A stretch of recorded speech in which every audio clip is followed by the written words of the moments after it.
Hello students, hope you all are fit and fine. In today's class, we are starting your paper 3, that is Economic and Business Environment. I'll teach you two papers in CSEET, paper 1 and paper 3. So in today's class, we are starting your paper 3, right? Paper 3 जो है आपका two parts में divide है. Part A that is economics, part B is business environment. देखिए दोनों paper मैं आपको बता देती हूँ कितने कितने मार्क्स के आएंगे और क्या क्या टॉपिक्स रहेंगे. सबसे मेन चीज़ होती है कि जब भी हम कोई सब्जेक्ट स्टडी कर रहे होते हैं तो हमारे माइंड में एक चीज़ आती है कि यार ये पेपर मैं क्यों पढ़ रहा हूँ. बहुत बार आपके माइंड में भी आया होगा कि यार मैं साइंस पढ़ रहा हूँ, इस साइंस का मेरी लाइफ में क्या यूज़ है, या मैं मैथ्स पढ़ रहा हूँ, मैथ्स का मेरी लाइफ में क्या यूज़ है. कोई भी सब्जेक्ट आप पढ़ रहे होते हैं तो आपके माइंड में ये चीज़ आती है कि मैं ये सब्जेक्ट क्यों पढ़ रहा हूँ. क्योंकि देखो जब तक आपको ये चीज़ क्लियर नहीं होगी ना कि ये सब्जेक्ट हमारे सिलेबस में क्यों है, या फिर मतलब क्या होता है दैट इज़ ह्यूमन नेचर कि आप तब तक उस बात को ध्यान से नहीं सुनोगे जब तक आपको ये नहीं लगेगा कि ये मेरे फ़ायदे की बात है. जब आपको लगेगा ना कि ये मेरे कहीं ना कहीं ये मेरे फ़ायदे की बात कर रहा है, आप उसे बहुत ध्यान से सुनोगे. एक्चुअल में ऐसा होता है. तो यहाँ पे कोई भी सब्जेक्ट आप तभी उतने इंटरेस्ट के साथ स्टडी करोगे जब आपके माइंड में ये आएगा कि हाँ ये सब्जेक्ट मेरी लाइफ में यूज़ होने वाला है. तब आपको बहुत अच्छे से वो सब्जेक्ट आप उसे समझोगे भी, सुनोगे भी और उन चीज़ों को इम्प्लीमेंट करने की भी कोशिश करोगे. ठीक है. तो स्पेशली इसीलिए मैंने एक स्पेशल एक अलग से लेक्चर रिकॉर्ड किया है कि why we are studying economics as a subject. तो आपको वो मैंने वीडियो रिकॉर्ड किया हुआ है, डिस्क्रिप्शन बॉक्स में अपलोड किया है, तो पहले आपको उसे देखना है ताकि एक चीज़ आपके माइंड में क्लियर हो जाए कि मैं इकोनॉमिक्स क्यों पढ़ रहा हूँ. और फिर जब हम कोई भी सब्जेक्ट स्टडी करते हैं तो एक सबसे बड़ी चीज़ हमारे माइंड में आती है. कोई भी आप बुक ले लीजिए, बुक क्या आप सीधा ही खोल के पढ़ना स्टार्ट कर देते हैं? नहीं. सबसे पहले क्या करते हैं, उसके कंटेंट वाला पेज देखते हैं कि इस बुक में क्या क्या सिलेबस मैं पढ़ने वाला हूँ. ठीक है ना. मान लीजिए ऐसा तो नहीं कि आपने एक बुक परचेज की या आपने कोई भी कोर्स स्टार्ट किया, सीधा अपना फर्स्ट चैप्टर पढ़ना स्टार्ट कर दिया या सेकंड चैप्टर पढ़ना स्टार्ट कर दिया. नहीं. आप देखोगे कि मेरे सिलेबस में क्या है, मेरे पास क्या क्या कोर्स कंटेंट है, मेरे को क्या क्या पढ़ना है, मेरे पेपर में क्या क्या आने वाला है. क्योंकि उसके अकॉर्डिंग आपका एक माइंड सेट हो जाता है. जब आपको ये पता चल जाएगा कि ये सब्जेक्ट मेरी रियल लाइफ में कितना यूज़फुल है, आगे मेरी प्रोफेशनल लाइफ में कितना यूज़ होने वाला है, और सबसे मेन चीज़ मुझे इस सब्जेक्ट में क्या क्या स्टडी करना है, तो उस चीज़ के लिए जब आपका एक गोल सेट हो जाता है ना, एक माइंड क्लियर हो जाता है, तो आप बहुत अच्छे से वो टॉपिक स्टडी करते हो. ठीक है. तो आज की क्लास में हम देखेंगे कि क्या क्या सिलेबस आएगा आपके पेपर में, कैसे कैसे हम टॉपिक्स कवर करेंगे. तो इसे हम डिटेल में पहले हम स्टडी करेंगे. ठीक है. तो क्या क्या सिलेबस आएगा यहाँ पे हम देख रहे हैं आपका. फर्स्ट देखिए, पहले मैं आपको बता दूं कि ये जो आपका पेपर है टू पार्ट्स में डिवाइड है. पार्ट ए जो है आपका इकोनॉमिक्स का है. ठीक है. और पार्ट बी जो है आपका that is business environment. Economics में आपका माइक्रो एंड मैक्रो दोनों पार्ट्स कवर होंगे, दोनों टॉपिक कवर होंगे. एंड बिजनेस एनवायरनमेंट में भी मैं बताऊंगी कैसे कैसे कवर होगा. इकोनॉमिक्स में टोटल आपके सिलेबस में 5 चैप्टर्स दिए हुए हैं जो कि आपके पेपर में 25 मार्क्स के आएंगे.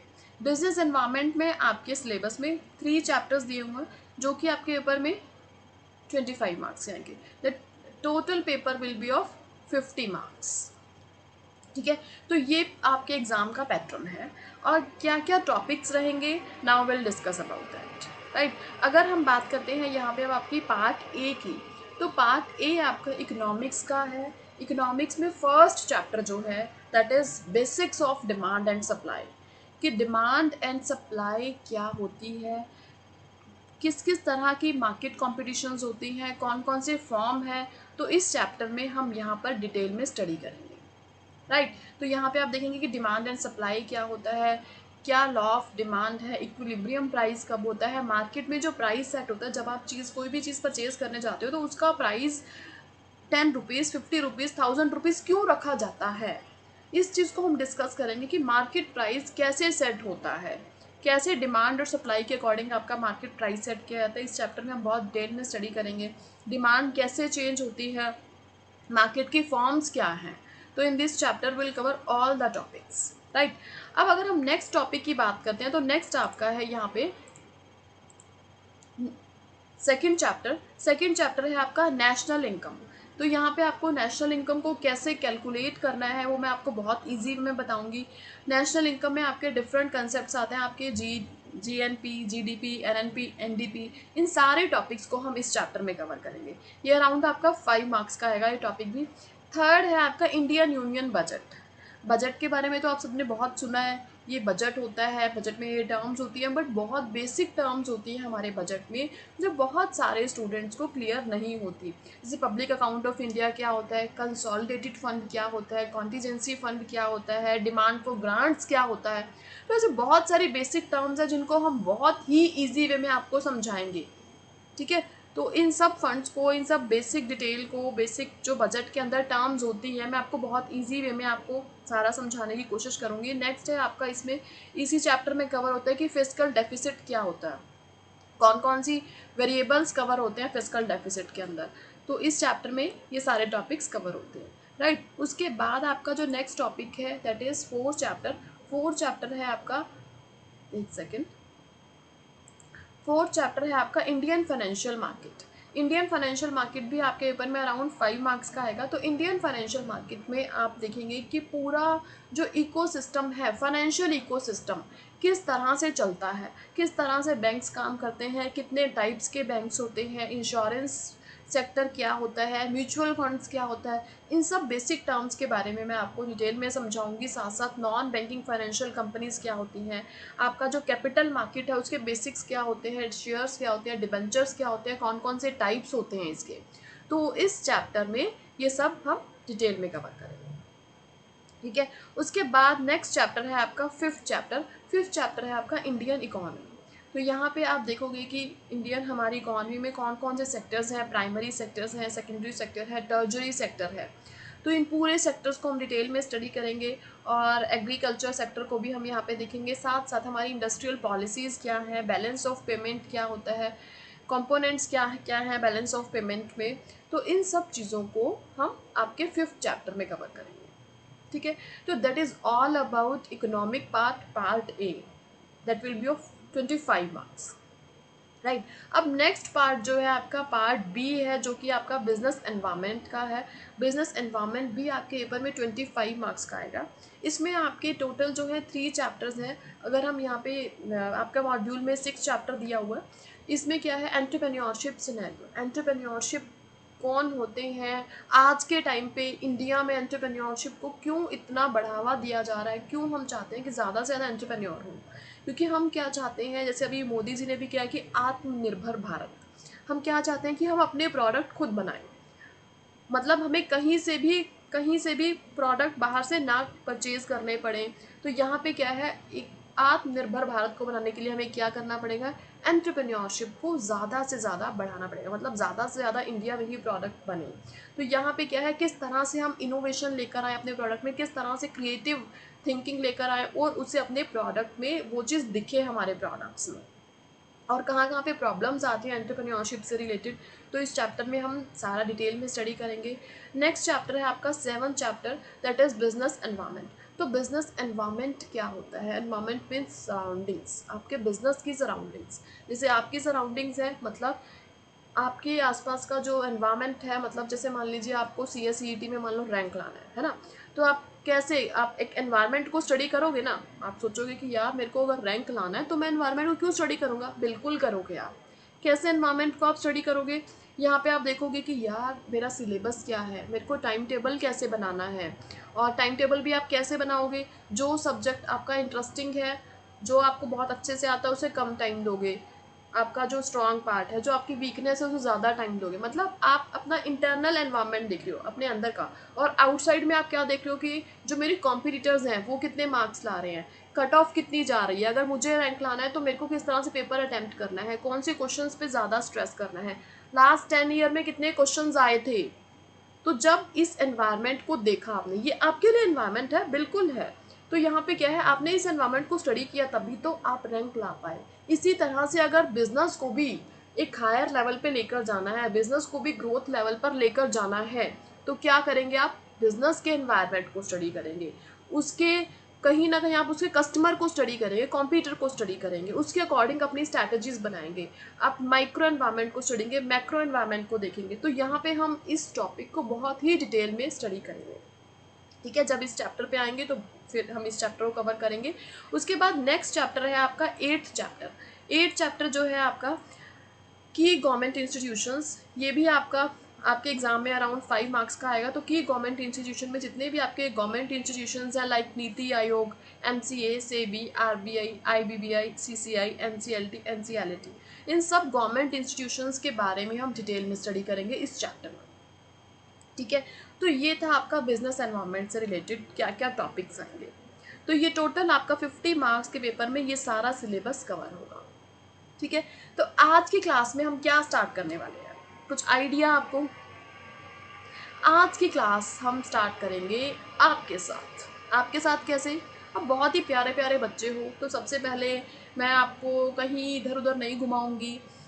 आप स्टूडेंट के साथ साथ क्या है, कंज्यूमर हैं, बिल्कुल है कंज्यूमर। क्यों परचेज नहीं करते? अपनी बुक्स परचेज करते हैं, अपना मोबाइल फ़ोन परचेज करते हैं, अपने क्लोथ्स परचेज करते हैं, तो इट मीन्स आप कंज्यूमर हैं, बिल्कुल है। तो इसीलिए आज के चैप्टर की स्टार्टिंग करते हैं हम आपके साथ। और वो कौन सा चैप्टर होगा? First chapter. फर्स्ट चैप्टर मतलब डिमांड एंड सप्लाई। डिमांड से जाते हुए हम सप्लाई पे आएंगे, उसके बाद हम मार्केट्स पे जाएंगे, ठीक है। तो आज की क्लास में हम स्टार्ट कर रहे हैं आपका demand and supply chapter, first chapter. अब देखो यहाँ पे अगर हम बात करते हैं डिमांड की, डिमांड क्या होता है? मेरे को एक कार लेनी है, मैं सोच रही हूँ बैठे बैठे, आप सोच रहे हो बैठे बैठे कि यार मेरे को एक कार लेनी है, ये आपकी डिमांड बन गई? सोच के देखो भाई, आप अभी मान लो आप एक स्टूडेंट हो, आप सोच रहे हो कि मेरे को ये कार, मैं अभी किसी कंपनी का नाम नहीं ले रही हूँ, मान लो आपके माइंड में चल रहा है ये कार, एक्स कार, एक मैंने नाम लिख दिया, जैसे मान लीजिए कोई भी कार है, स्विफ्ट है, BMW है, कोई भी कार आपको बहुत अच्छी लगती है, उसका नाम मैंने लिख दिया एक्स। ये कार मुझे बहुत पसंद है और मुझे लेनी है, आपने ये सोचा, तो क्या ये आपकी डिमांड बन गई? नो। डिमांड के लिए क्या क्या चीज़ें होनी ज़रूरी हैं, इकोनॉमिक्स में डिमांड किसको कहते हैं, हम सबसे पहले इसको देखेंगे, ठीक है। अब आप सपने ले रहे हो एक्स कार के कि मेरे को ये कार परचेज करनी है, तो इट मीन्स ये क्या है, आपकी विश है। क्या है ये? आपकी विश है, ठीक है। अब यहाँ पे अभी स्टूडेंट हो भी तो आप नहीं परचेज कर पाओगे ना, है ना। अब आप CS बन जाते हो, बहुत अच्छी कंपनी में जॉब कर रहे हो, बड़ा ही अच्छा पैकेज है आपका, अब आपके पास पैसे भी हैं, ठीक है। अब क्या है, आपकी विश भी थी और आपके पास पैसे भी हैं, मतलब विश भी है एंड आपके पास मनी भी है, ठीक है। तो क्या आपकी डिमांड बन जाएगी? ये सोच के देखो भाई, मेरी विश भी है, मनी भी है, जब तक आप उस पैसे को खर्च करने के लिए तैयार नहीं होंगे, जब तक आप में विलिंगनेस नहीं होगी ना पे करने की, जब तक वो डिमांड नहीं बनेगी। यहाँ पर क्या होगा, मान लो अभी आपके पास पैसे भी हैं और आपकी विश भी है, बट अभी आप सोच रहे हो जो मेरे पास पैसे इकट्ठे हुए हैं ना, मैं उनका एक अपना ऑफिस बनाऊंगा, मैं अपना बिजनेस स्टार्ट करूंगा, मैं अपना घर बनाऊंगा, कार मैं बाद में लूंगा। मतलब आपके पास पैसे हैं बट अभी आप उसे कार पे खर्च नहीं करना चाहते, ठीक है, या आप उसे बैंक में रखना चाहते हैं या कि कोई और चीज़ परचेज करना चाहते हैं, मतलब अभी आप उसे कार पे खर्च नहीं करना चाहते। तो क्या वो कार की डिमांड बन जाएगी? नहीं, क्योंकि यहाँ पे क्या आपके पास पैसे भी हैं, मनी भी है, बट अभी आप उसे कार पर खर्च करने के लिए तैयार नहीं हैं। तो दैट मीन्स वो क्या है, आपकी डिज़ायर है, ठीक है। समझ आ गया डिज़ायर क्या है, कि आपकी विश भी है और आपके पास मनी भी है। अब यहाँ पे अगर हम बात करते हैं, फिर डिमांड कब बनेगी? डिमांड तब बनेगी जब आप उस मनी को स्पेंड करने के लिए विलिंग भी हो जाओगे, कि हाँ भाई मेरे पास ये पैसे हैं और मैं इसे खर्च करने के लिए भी तैयार हूँ। तो वो कार के लिए आपकी क्या बन जाएगी? डिमांड बन जाएगी। विलिंगनेस टू पे जब आप में आ जाएगा तो वो क्या बन जाएगी? आपकी डिमांड बन जाएगी। समझ आया कि डिमांड होती क्या है, कि जब आपकी विश भी हो, डिज़ायर भी हो और साथ साथ आप उस मनी को पे करने के लिए विलिंगनेस भी हो, तो वो क्या बन जाएगी? आपकी डिमांड बन जाएगी, राइट। अब देखिए नेक्स्ट कंसेप्ट एक आता है लॉ ऑफ डिमांड का। लॉ ऑफ डिमांड क्या होती है? देखिए लॉ ऑफ डिमांड क्या कहता है, सबसे मेन चीज़ यहाँ पर लॉ ऑफ डिमांड एक ही फैक्टर को कंसीडर करता है, प्राइस को। कि प्राइस इंक्रीज होता है तो डिमांड क्या हो जाती है, कम हो जाती है। और यही अगर किसी भी चीज़ का प्राइस डिक्रीज हो जाए तो हमारी डिमांड उस प्रोडक्ट के लिए कहीं ना कहीं क्वांटिटी डिमांडेड इंक्रीज हो जाती है। ठीक है, अब यहाँ पे सबसे मेन चीज़ जो होती है वो क्या होती है, अदर थिंग्स बीइंग इक्वल, कि बाकी सारे फैक्टर्स को इक्वल रखा गया है। जितने भी फैक्टर्स हैं वो सब क्या है, इक्वल, मतलब वो सेम है, वो कहीं पर भी कुछ भी चेंज नहीं हो रहे। बाकी फैक्टर्स कौन कौन से हो सकते हैं वो मैं अभी आपको बताऊंगी। यहाँ पे सिर्फ मैं आपको ये बताना चाह रही हूँ कि प्राइस में चेंज आने से जो डिमांड पर इम्पैक्ट पड़ता है वो आपका लॉ ऑफ डिमांड में काउंट होता है, कि प्राइस इंक्रीज होगा तो डिमांड कम हो जाएगी, प्राइस डिक्रीज होगा तो आपकी डिमांड इंक्रीज हो जाएगी। तो ये है आपका लॉ ऑफ डिमांड। अब डिमांड कर्व किस तरह बनता है, अगर हम यहाँ पे देखते हैं आपका, ये देखिए मैं अगर आपको बताऊँ किस तरह से आपकी प्राइस इंक्रीज होने पर लॉ ऑफ डिमांड के अकॉर्डिंग, देखिए यहाँ पे मान लीजिए आप किसी प्रोडक्ट, पहले उस प्रोडक्ट का प्राइस 5 रुपीज़ था, ठीक है, तो आप उस प्रोडक्ट की 5 क्वांटिटीज़ परचेज कर रहे थे। अब उस प्रोडक्ट का प्राइस इंक्रीज होकर 10 हो गया, तो क्या अभी भी आप 5 करोगे, नहीं, आप सोचोगे कि यार प्राइस डबल हो गया तो मैं अभी कम खरीद लेता हूँ, तो आपने क्या किया, उस प्रोडक्ट को कम खरीदना स्टार्ट कर दिया। अगर यही उस प्रोडक्ट का प्राइस कम हो गया तो आपने उस प्रोडक्ट को ज़्यादा खरीदना स्टार्ट कर दिया, उस प्रोडक्ट के लिए आपकी क्वांटिटी डिमांडेड क्या हो गई, इंक्रीज हो गई। तो यहाँ पे लॉ ऑफ डिमांड क्या कहता है कि जब प्राइस इंक्रीज हुआ तो आपकी क्वांटिटी डिमांडेड क्या हो गई, डिक्रीज हो गई। जब प्राइस डिक्रीज हुआ, प्राइस क्या हो गया, 5 से कम होकर क्या हो गया, 3 हो गया, और आपकी क्वांटिटी डिमांडेड 5 से इंक्रीज होकर 10 हो गई। ठीक है, तो लॉ ऑफ डिमांड क्या कहता है, प्रोडक्ट के प्राइस के इंक्रीज होने से क्वांटिटी डिमांडेड फॉल्स, एंड कहीं ना कहीं आपका प्रोडक्ट का प्राइस जैसे ही डिक्रीज होता है वैसे ही आपका क्वांटिटी डिमांडेड भी इंक्रीज हो जाता है।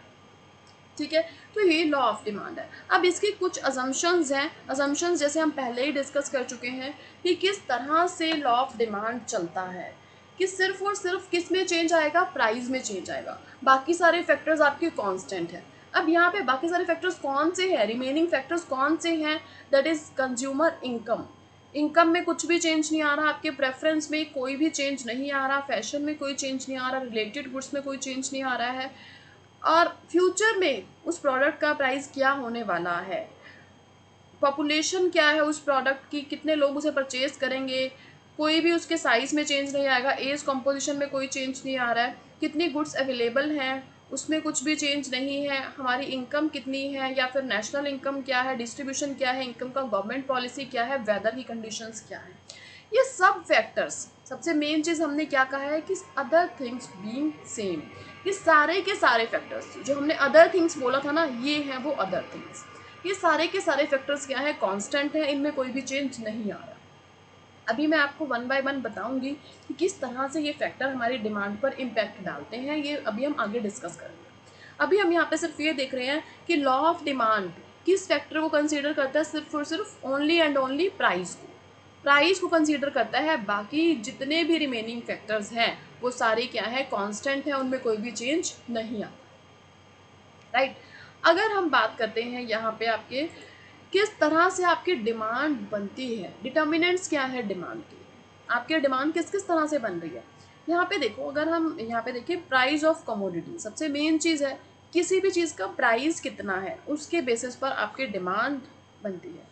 अगर मान लीजिए आपको कोई प्रोडक्ट परचेज करना है और वो आपको कम प्राइस पे मिल रहा है, मान लीजिए आप कहीं आप वैसे ही मार्केट जाते हो, आपका कोई मूड नहीं है शॉपिंग करने का, बट वैसे अभी मार्केट गए और बस सोच रहे थे कि मैं ये चीज़ परचेज़ कर सकता हूँ। आपको मान लीजिए एक टी शर्ट लेनी है, वो टी शर्ट कुछ टाइम पहले आपको 500 की मिल रही थी जब आप मार्केट गए, और वही टी शर्ट आज के टाइम पे आपको 250 की मिल रही है। तो आप क्या करोगे, आप सोचोगे ना कि यार मैं इसको परचेज कर लेता हूँ। तो मतलब क्या है कि उस प्रोडक्ट के प्राइस में चेंज आने से आपकी डिमांड बन गई। अगर यही चीज़ आपको महंगी मिले, 600 की मिले, तो क्या आप अभी उसे परचेज करोगे, आप सोचोगे नहीं यार अभी रहने देते हैं। तो मतलब कि प्राइस के इंक्रीज या डिक्रीज होने से आपके प्रोडक्ट, जो आप प्रोडक्ट परचेज करने वाले हैं, उसके डिमांड पर इम्पैक्ट पड़ता है। राइट, ये तो क्या था कि जो चीज़ आप परचेज करने वाले हैं उसी का प्राइस की हम बात कर रहे हैं। अगर यही हम बात करते हैं रिलेटेड कमोडिटीज़ के प्राइस की, अब रिलेटेड कमोडिटीज़ क्या होती हैं? रिलेटेड कमोडिटीज़ आपकी सब्स्टिट्यूट गुड्स भी हो सकती हैं एंड कॉम्प्लीमेंट्री गुड भी हो सकती हैं। सब्स्टिट्यूट गुड्स क्या होती हैं? सब्स्टिट्यूट गुड्स मतलब कि एक चीज़ का प्राइस अगर बढ़ गया तो आप दूसरे पे मूव कर जाओगे, दूसरे पर शिफ्ट हो जाओगे। जैसे यहाँ पर हम एग्जांपल लेते हैं आपका सब्स्टिट्यूट में, मान लीजिए कोक एंड पेप्सी आप ले सकते हैं, ठीक है, या फिर टी एंड कॉफ़ी ले सकते हैं, ठीक है। अब T and coffee substitute goods हैं, क्या फ़र्क पड़ता है इनके प्राइस और डिमांड का एक दूसरे पर? अभी मैं आपको इसको डिटेल में समझाती हूँ। देखो, यहाँ पर क्या है, मान लीजिए ये टी है, ठीक है। टी का, एक सेकेंड, टी का प्राइस एंड टी की क्वांटिटी डिमांडेड। ये कॉफ़ी है आपकी, कॉफ़ी का प्राइस एंड कॉफ़ी की क्वांटिटी डिमांडेड, राइट। अब यहाँ पे अगर हम देखते हैं, टी का प्राइस मान लीजिए पहले 10 रुपीज़ था, तो 10 लोग आकर आपकी चाय खरीद लेते थे। मेरे ऑफिस के बाहर एक शॉप थी, हाँ, अब वो 10 रुपये की चाय देता था, तो 10 लोग आके उससे चाय खरीद लेते थे।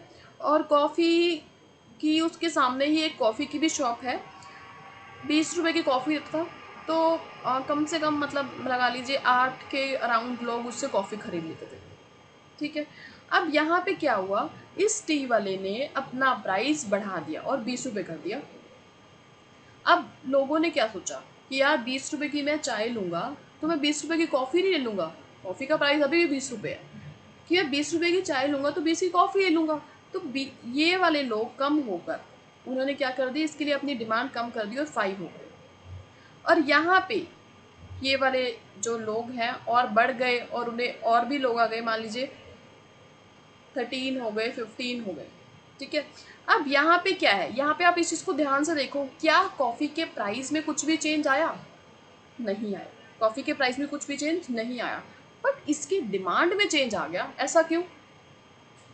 क्यों? क्योंकि सब्स्टिट्यूट गुड्स के, मतलब सब्स्टिट्यूट गुड के प्राइस में चेंज होने से इसके प्राइस में, इसकी डिमांड में इम्पैक्ट पड़ा।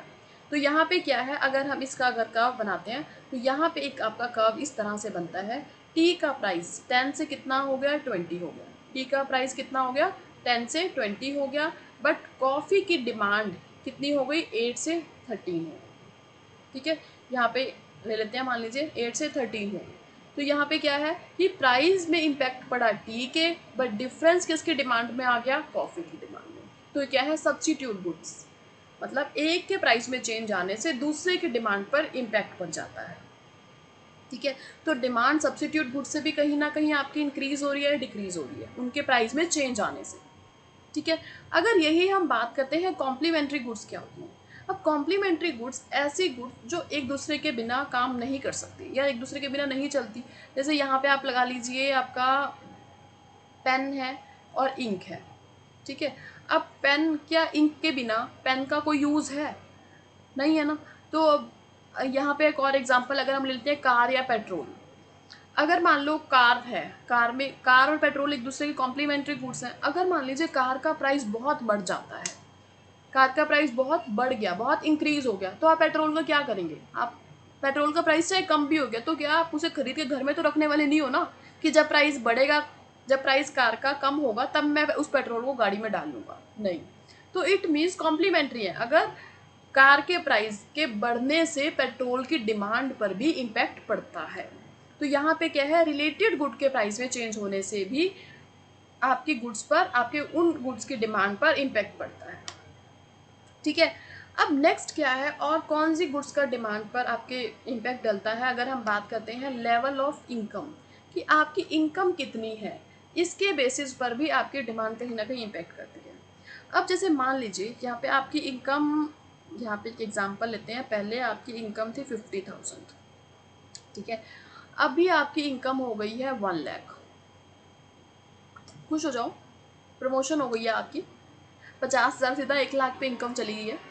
तो यहाँ पे क्या है, आपकी इनकम डबल हो गई है। तो आपकी डिमांड पर क्या इम्पैक्ट पड़ेगा, अब हम यहाँ पे देखेंगे, ठीक है। अब आपकी इनकम हमने क्या कर दी है, 50,000 से 1 लाख हो गई है। तो किन किन चीज़ों पर आप डिमांड पर इम्पैक्ट डालने वाले हो। अच्छा, यहाँ पे हम सबसे पहले देख लेते हैं, यहाँ पे एक एग्जांपल ले लेते हैं, सॉल्ट, नमक। सॉल्ट, जब आपकी इनकम 50,000 थी ना, तब ही आप एक पैकेट सॉल्ट का लेके आते थे और एक महीना 1 मंथ वो आपका कंज्यूम कर लेते थे। 1 मंथ मतलब सब्जी में क्या, 1 चम्मच नमक डलेगा, बस ख़त्म काम। दूसरी सब्जी बनाई, 1 चम्मच, आधा चम्मच, जितना भी आपने सॉल्ट डालना है अपने टेस्ट के अकॉर्डिंग आप ऐड कर सकते हैं। ठीक है, ऐसे ही बोलते हैं।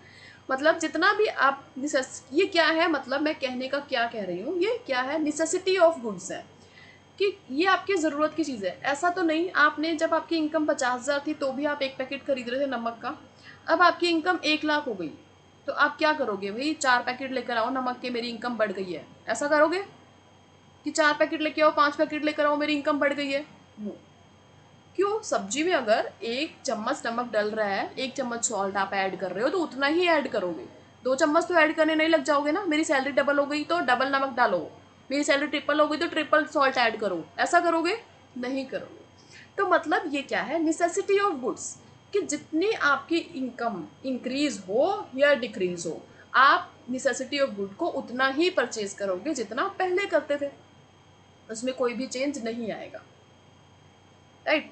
अब यहाँ पे नेक्स्ट अगर हम बात करते हैं, ये तो आपकी नेसेसिटी की बात करी हमने, ठीक है। यहाँ पे अगर हम आ जाते हैं आपकी एक और चीज़ में आ जाते हैं, गिफ्ट एंड गुड्स में। ठीक है, अब गिफ्ट एंड गुड्स में अगर हम आते हैं तो गिफ्ट एंड गुड्स होती हैं आपकी इन्फीरियर क्वालिटी की गुड्स। इन्फीरियर क्वालिटी के गुड्स का ही एक टाइप है गिफ्ट एंड गुड्स।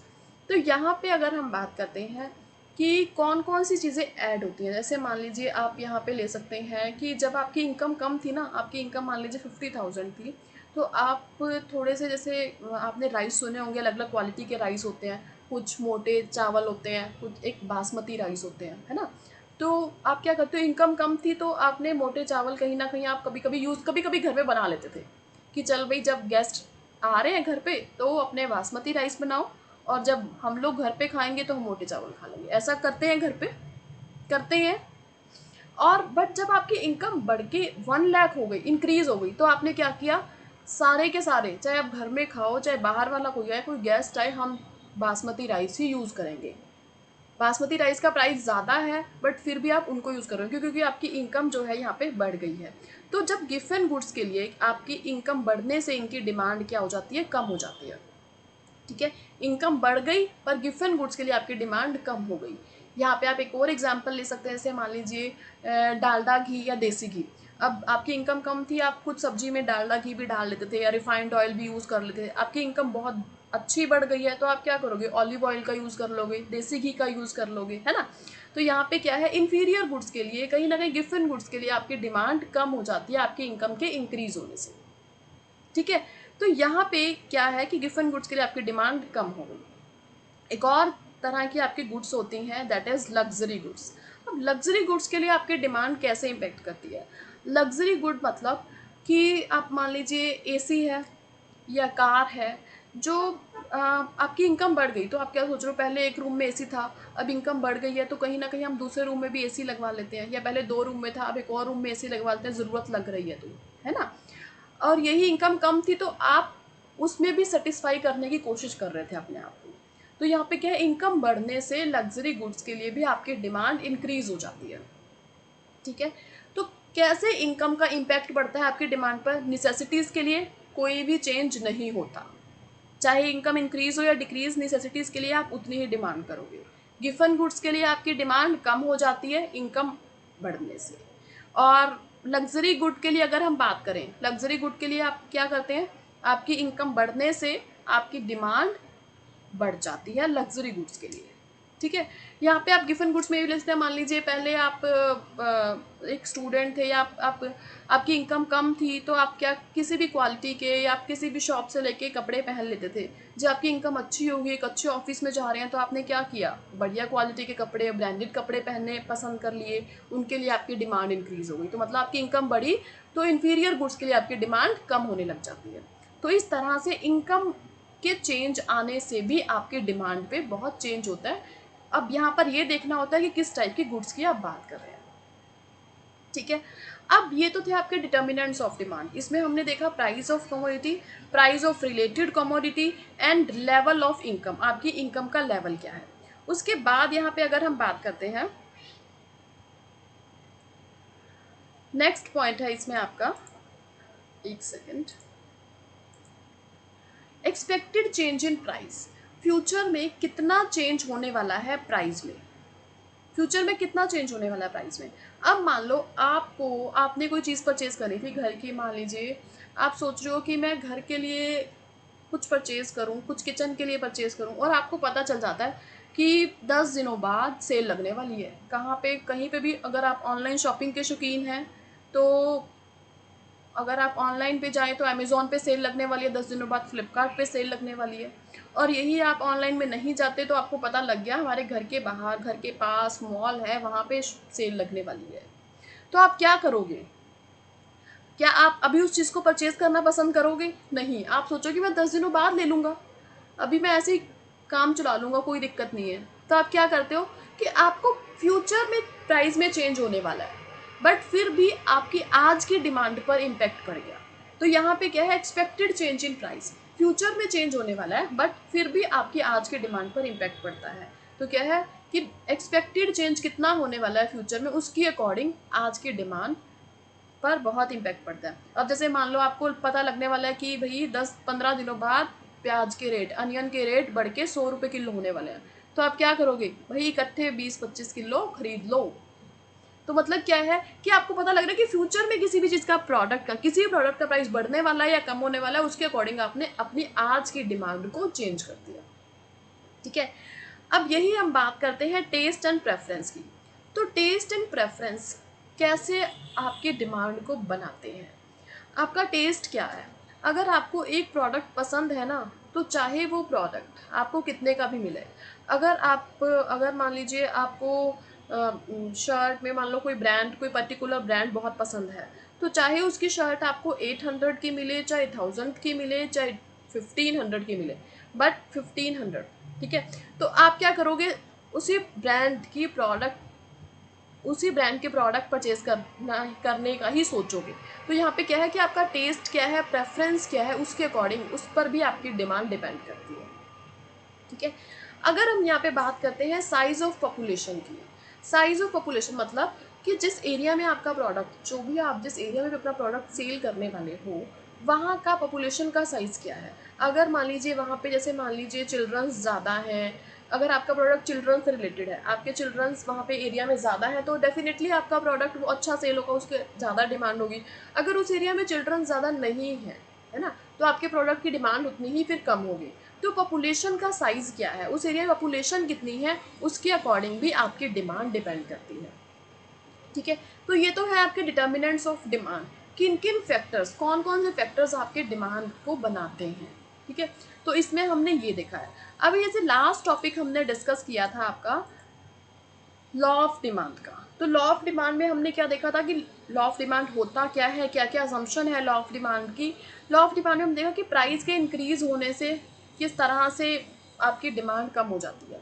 अब यहाँ पे हम देखते हैं कुछ एक्सेप्शन है लॉ ऑफ डिमांड की। लॉ ऑफ डिमांड की क्या क्या एक्सेप्शंस हैं, देखो। सबसे पहली चीज़ हमने यहाँ पे की है गिवन गुड्स। गिवन गुड्स जैसे अभी हमने बात किया, ये इंफीरियर गुड्स का ही टाइप होते हैं। अभी मैंने आपको एक एग्जांपल देके समझाया गिवन गुड्स के लिए कि अगर जैसे मान लो वनस्पति घी का प्राइस ज़्यादा है या कम है। यहाँ पे अगर हम बात करते हैं, अगर आपकी इनकम बढ़ जाती है ना, तो आप क्या करते हो? बासमती राइस परचेज करना स्टार्ट कर देते हो, अच्छे राइस परचेज करना स्टार्ट कर देते हो, और गिवन गुड्स के लिए अपनी डिमांड क्या कर देते हो? कम कर देते हो, चाहे इनका प्राइस ज़्यादा भी है ना। तो यहाँ पे क्या है, अगर इनका प्राइस ज़्यादा भी है तो गिवन गुड्स के लिए आपने डिमांड अपनी कम करनी स्टार्ट कर दी, और आपने इंफीरियर गुड के लिए अपनी डिमांड कम करनी स्टार्ट कर दी, और जो सुपीरियर अच्छी क्वालिटी की गुड है, सुपीरियर गुड है, इनके लिए अपनी डिमांड इंक्रीज करनी स्टार्ट कर दी। तो यहाँ पे क्या है, लॉ ऑफ डिमांड की क्या एक्सेप्शन है? गिवन गुड्स इसकी एक्सेप्शन है। गिवन गुड क्या कहता है कि जो घटिया क्वालिटी की, इंफीरियर क्वालिटी की चीज़ें होती हैं, वो हम, जैसे आपकी बाजरा है, जब हमारी इनकम बढ़ेगी तो हम इन चीज़ों का कंजम्पशन करना कम स्टार्ट कर देंगे, है ना। हम ज़्यादा, चाहे उनका प्राइस ज़्यादा भी है, देसी घी का प्राइस ज़्यादा भी है, ऑलिव ऑयल का प्राइस ज़्यादा भी है, फिर भी हम उन्हें परचेज करेंगे।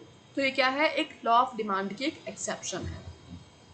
नेक्स्ट है आपका आर्टिकल्स ऑफ स्नोब अपील।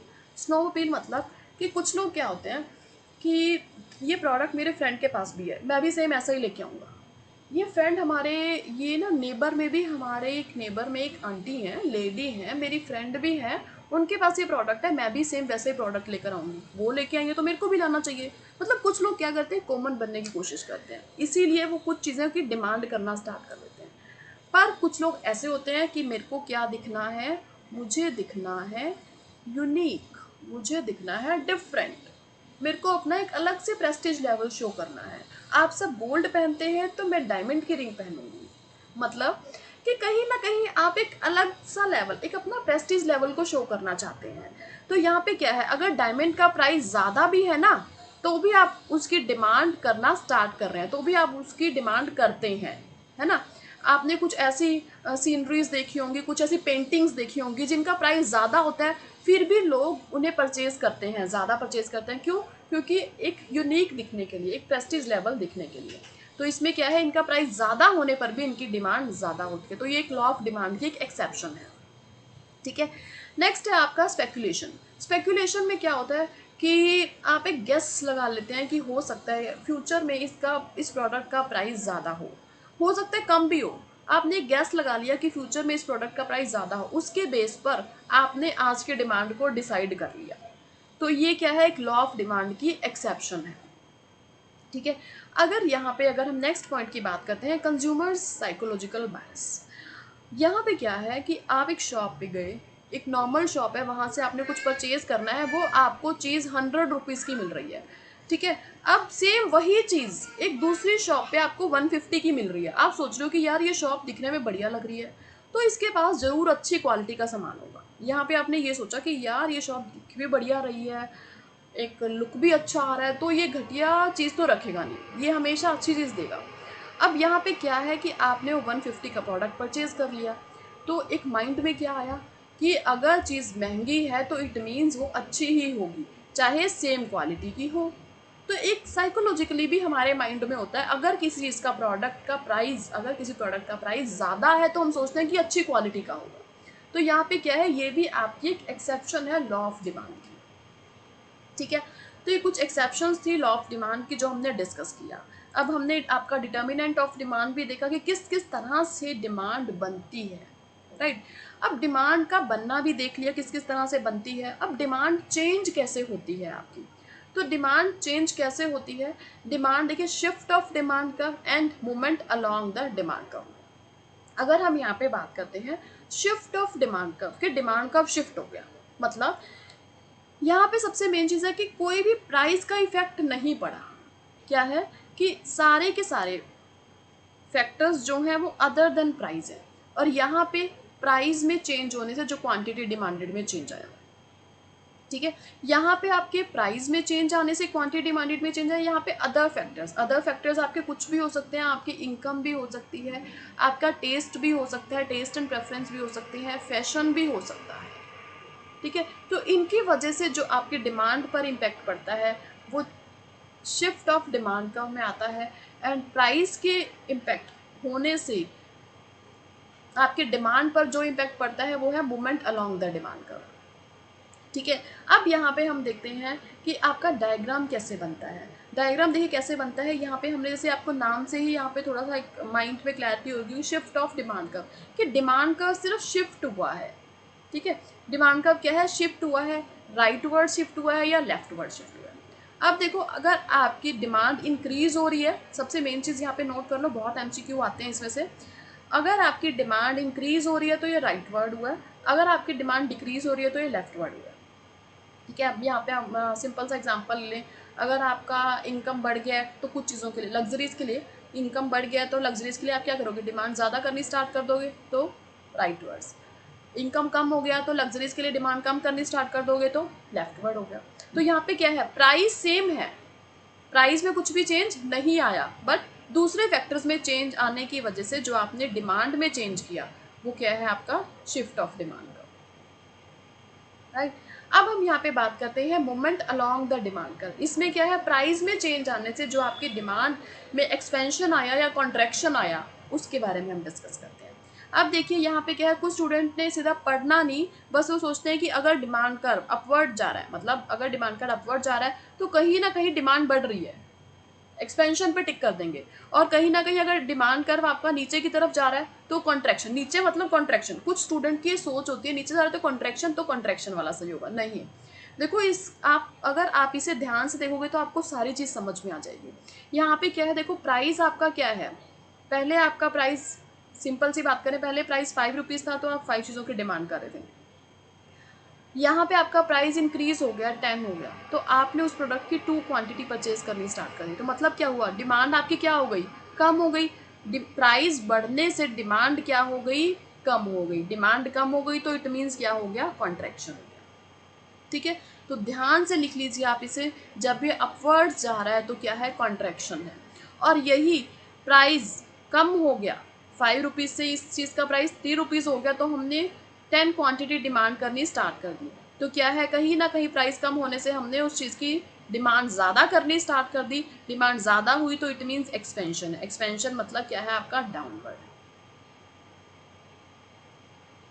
ठीक है, तो ये क्या है, आपका movement along the demand curve. उसी डिमांड कर्व में चेंज हो रहा है, यहाँ पे डिमांड कर्व आपका शिफ्ट हो रहा है। Movement along the demand curve कब होता है, प्राइस में चेंज होने से। और ये क्या है, अदर देन प्राइस फैक्टर्स जब इम्पैक्ट डालते हैं आपके डिमांड पर। ठीक है, तो यहाँ पे हमने देखा कि किस किस तरह से आपकी डिमांड में चेंज होता है, कौन कौन से फैक्टर्स आपकी डिमांड को चेंज करते हैं, और कर्व कैसे बनता है, movement along the demand curve and shift the demand curve.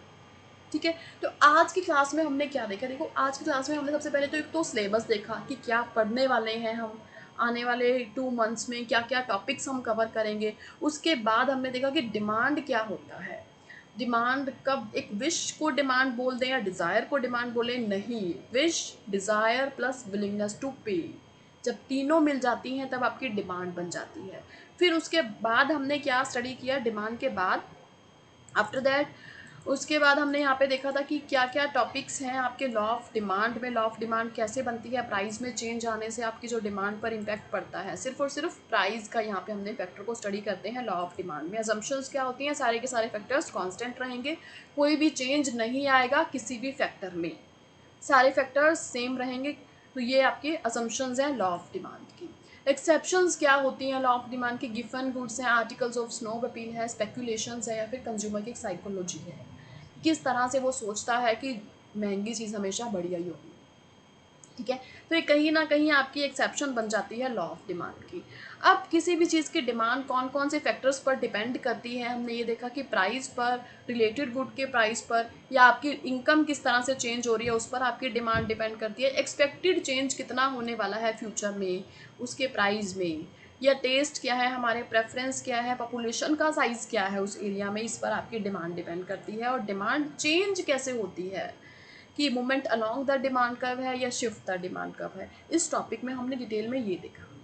ठीक है, तो आज की क्लास में हमने इतना स्टडी किया। नेक्स्ट क्लास में हम इसी को ही फर्दर मूव करेंगे, इसी चैप्टर को, इसी टॉपिक को ही हम नेक्स्ट, इसका जो नेक्स्ट पार्ट है, नेक्स्ट टॉपिक है आपका इलास्टिसिटी ऑफ डिमांड, उसको हम नेक्स्ट क्लास में डिस्कस करेंगे। Right, okay, bye bye.